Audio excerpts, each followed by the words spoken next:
പ്രിയമുള്ളവരെ, ജീവിതകാലം മുഴുവനും കൂടെ ഉണ്ടാകും, ഒപ്പം ഉണ്ടാകും എന്ന് നമ്മൾ കരുതിയിരുന്നവർ ഒരു നിർണായക ഘട്ടത്തിൽ നമ്മളൊരു പ്രതിസന്ധിയുടെ സമയത്ത് നമ്മളെ തള്ളിപ്പറയുമ്പോൾ, നമ്മളെ ഒറ്റപ്പെടുത്തുമ്പോൾ, വിശ്വസിച്ചിരുന്നവർ നമ്മളെ കൈയൊഴിയുമ്പോൾ, നമ്മൾക്ക് രോഗാവസ്ഥ ഉണ്ടാകുമ്പോൾ, സാമ്പത്തിക പ്രതിസന്ധി ഉണ്ടാകുമ്പോൾ, അതല്ലെങ്കിൽ നമ്മളുടെ കരിയറിലോ ബിസിനസ്സിലോ നഷ്ടങ്ങൾ സംഭവിക്കുമ്പോൾ, ആകെ നിരാശപ്പെട്ട് ഇനി എന്ത് ചെയ്യണമെന്നറിയാതെ പലപ്പോഴും പലരും പതറിപ്പോകാറുണ്ട്. നമ്മുടെയൊക്കെ ജീവിതത്തിൽ നമ്മൾ വിശ്വസിച്ചിരുന്നവർ, എനിക്ക് താങ്ങായി, തണലായി, തുണയായി ഉണ്ടാകുമെന്ന് കരുതിയിരുന്ന സഹോദരങ്ങളോ ജീവിത പങ്കാളിയോ അല്ലെങ്കിൽ മാതാപിതാക്കളോ സുഹൃത്തുക്കളോ തന്നെ നമ്മളെ കൈയൊഴിയുകയും നമ്മളെ കുറ്റപ്പെടുത്തുകയും ചെയ്യുമ്പോൾ നമ്മൾ നിരാശപ്പെട്ട് ഇനി എനിക്ക് യാതൊരു പ്രത്യാശയുമില്ല എന്ന രീതിയിൽ നമ്മൾ നിരാശയുടെ പടുകുഴിയിലേക്ക് വീഴരുത്.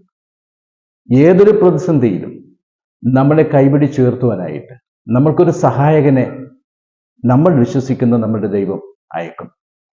അതിന് വേണ്ടുന്നത് നമ്മൾ നിരാശപ്പെടുകയും നമ്മളെ തന്നെ നശിപ്പിക്കുന്ന രീതിയിലുള്ള പ്രവർത്തനങ്ങളിൽ ഏർപ്പെടുകയില്ല.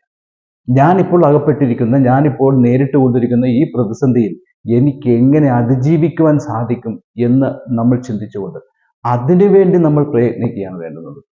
വിശ്വാസത്തോടുകൂടി നിരന്തരമായുള്ള പ്രവർത്തനം നമ്മളെ ജീവിത വിജയത്തിലേക്ക്, നമ്മുടെ ലക്ഷ്യത്തിലേക്ക് നമ്മളെ എത്തിക്കും. നമ്മുടെ പ്രതിസന്ധിയെ തരണം ചെയ്യുവാനായിട്ട്, അതിജീവിക്കുവാനായിട്ടുള്ള കരുത്തും നമ്മൾക്ക് നൽകും. അതുകൊണ്ട് ജീവിതത്തിൽ പ്രതിസന്ധികൾ ഉണ്ടാകുമ്പോൾ നമ്മൾക്ക് പ്രതീക്ഷിച്ചിരുന്നവർ, നമ്മൾക്ക് സപ്പോർട്ട് ചെയ്യുമെന്ന് കരുതിയിരുന്നവർ നമ്മളെ തള്ളിപ്പറയുമ്പോൾ, നമ്മളെ ഒറ്റപ്പെടുത്തുമ്പോൾ നിരാശപ്പെടുകയില്ല വേണ്ടുന്നത്. വിവേകത്തോടുകൂടി ചിന്തിക്കുകയും വിവേകപൂർണമായിട്ടുള്ള തീരുമാനങ്ങൾ എടുക്കുവാനും നമുക്ക് സാധിക്കണം.